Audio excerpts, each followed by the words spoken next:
আসসালামু আলাইকুম ভিউয়ার্স, কি অবস্থা, কেমন আছেন সবাইকে আমার ব্র্যান্ড নিউ ব্লগে সুস্বাগতম। সো ভিউয়ার্স, আমার পিছনে দেখতে পাচ্ছেন প্লাজা লোয়ার কোয়ালালামপুর লোয়ার থেকে আমার বাসায় যাব। সো এখন আজকে একটা মোটর ব্লগ করব। আজকে অন্য একটা জায়গাতে গেছিলাম, অনেক সুন্দরভাবে একটা ভিডিও মেক করছি। অ্যান্ড এখন লোয়ারে একটা কাজ ছিল, লোয়ারের কাজ কমপ্লিট করে এখন মোটর কাছে চলে আসছি। মোটর দিয়ে এখন একটা মোটর ব্লগ করবো একেবারে আমার বাসা পর্যন্ত। ভিউয়ার্স, আমি এখন লোয়ার থেকে আমার বাসার উদ্দেশ্যে অলরেডি রওনা দিয়ে দিয়েছি। সো দেখতেই পাচ্ছেন লোয়ারের বরাবর সামনের যে রুটটা, ওই রুট দিয়ে আমি এখন বের হইতেছি। সো আই হোপ আপনাদের কাছে অনেক ভালো লাগবে ভিডিওটা। যদি ভালো লাগে তাহলে অবশ্যই কমেন্টস বক্সে কমেন্টস করে জানাবেন। একটু আপনাদের কাছে শেয়ার করি আজকে লোয়ারে যাওয়ার, কেন লোয়ারে গেলাম। সো আমার যে ল্যাপটপ ছিল ভিডিও এডিটিং করে, ওই ল্যাপটপটা হঠাৎ করে একটু প্রবলেম হয়েছে, জানি না কেন হয়েছে।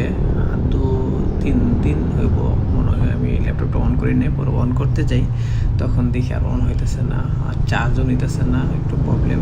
তো তার জন্য আমি সরাসরি লোয়ারে আমাদের যে জায়গা থেকে ল্যাপটপ নিয়েছিলাম, যে জায়গা থেকে ল্যাপটপ নিয়েছিলাম ওই জায়গাতে আমি সরাসরি চলে যাই। ওই সার্ভিস সেন্টারে দেওয়ার পর ওরা 3 ঘন্টা টাইম দিয়েছিল আমার।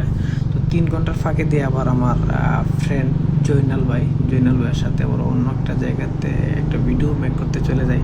তো ওই জায়গাতে ভিডিও মেকটা কমপ্লিট করে দেন মনে হয় অর্ধেক করার পর ওই 1-1.5 ঘন্টা পরে আমাকে আমার নক দিয়ে বলে যে কমপ্লিট হয়ে গেছে, নেওয়ার জন্য নিয়ে আসার জন্য এসে নেওয়ার জন্য। পরে আমি ওইখানে কাজ কমপ্লিট করে আমি আবার বলি 2-3 ঘন্টা টাইম লাগবে, আমি আসতেছি 2-3 ঘন্টা।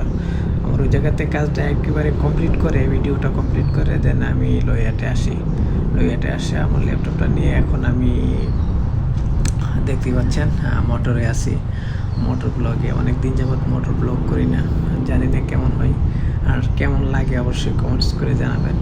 আর ভিউয়ার্স, আমি যে রুট দিয়ে যাচ্ছি এই রুটটা হচ্ছে আপনার কতারাইয়ার সামনে, এই রুটের সামনে হচ্ছে কতারাইয়া। দেখতে পাচ্ছেন আমার বাসা এই জায়গা থেকে 20 কিলোমিটার দূর, তেমন সময় লাগবে না যাইতে। তারপর আমি যতটুকু পারি আপনাদের মাঝে তুলে ধরবো।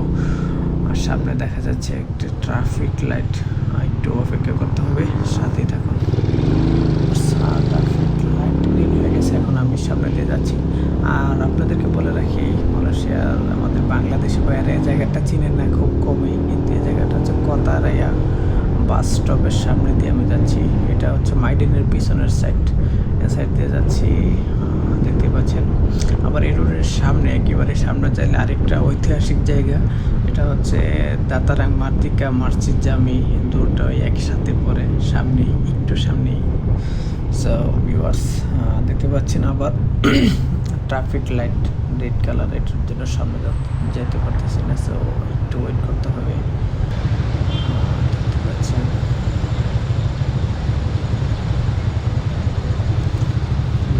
এখন আবার গ্রিন লাইট সিগন্যাল পেয়ে গেলাম, সামনে দিয়ে যাচ্ছি। দেখতে পাচ্ছি কত সুন্দর জায়গাটা, কতটা ক্লিন, খুবই মনোমুগ্ধকর পরিবেশটা। বিকাল একবারে সন্ধ্যা গলিয়ে আসতেছে। আর আমার সাথে বাম সাইডে যে রাস্তাটা দেখছেন, বাম সাইডে হচ্ছে মসজিদ জামি, আর সোজা সামনে যা হচ্ছে দাতারাং মার্তিকা, যেটাতে অনেক লোক আসে ভিডিও মেক করার জন্য। আমারও ভিডিও আছে ওইটাতে, এই জায়গা নিয়ে ইচ্ছা করলে আপনারা দেখে আসতে পারেন। আবারও সমস্ত সিগন্যাল পেয়ে গেলাম, আমার সামনে দিকে যাচ্ছি। আমার হাতের বাম সাইডে যেটা, এটা হচ্ছে দাতারাং মার্তিকা, একটু দেখতে পাচ্ছেন। এবার আমার বাসার উদ্দেশ্য রওনা, সূর্যের সামনে দিয়ে একেবারে। আর হয়তো একটা জিনিস আপনাদেরকে বলে রাখি, এই দাতারাং মার্তিকাতে কিন্তু আমার ড্রোন উড়াইতে যায়, আমার ড্রোন হারায় গেছে, দুঃখজনক। এখনো পর্যন্ত ড্রোন কিনতে পারি নাই, তবে প্ল্যান আছে ইনশাল্লাহ একটা ড্রোন নেওয়ার। তো এই আর কি, ড্রোন ছাড়াই ভিডিও মেক করতেছি কিছুদিন যাবৎ, প্রায় কিছুদিন না, প্রায় 1-2 মাস যাবৎ। সাথে থাকুন। এই যে রুট, এটা দিয়ে একেবারে সোজা আমার যে বাসা, ওই বাসাতে যাওয়া যাবে। তবে ডানে বামে অনেক রোড আছে, ওইটা একটু দেখে চাইলে হয়ে যাবে একেবারে সোজা। এটা হচ্ছে আমাদের কেএলের রোড। কেএল আমার বাসা থেকে কেএলে আসি, বাসায় এই রোড দিয়ে। সো ভালো লাগবে। আকাশের অবস্থাটা তেমন ভালো নাই, আকাশের অবস্থাটা বৃষ্টি ভালো, জানি না সামনে বৃষ্টি অ্যাটাক করে কিনা। মানুষের বৃষ্টি কিন্তু একটা হঠাৎ করে চলে আসে, দেখা যায় খুব রৌদ্র কিন্তু সামনে চাইলে বৃষ্টি পাওয়া যায়, এরকম অনেক ঘটনায় ফেস করছি এরকম। তো যাই চলেন, অনেক সুন্দর।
প্রচণ্ড বৃষ্টি থাকার কারণে ব্লগটা কন্টিনিউ করতে পারলাম না। একটা ব্রিজের নিচে অলরেডি দাঁড়ায় আছি দেখতে পাচ্ছেন। আর আই হোপ আপনাদের কাছে অনেক ভালো লাগবে। যদি ভালো লাগে তাহলে অবশ্যই সাবস্ক্রাইব করে আমার চ্যানেলটা পাশে থাকা বেল বাটনটা অন করে দেবেন। ইনশাআল্লাহ দেখা হচ্ছে পরবর্তী নতুন ব্লগে। টাটা, বাই বাই, আল্লাহ হাফেজ।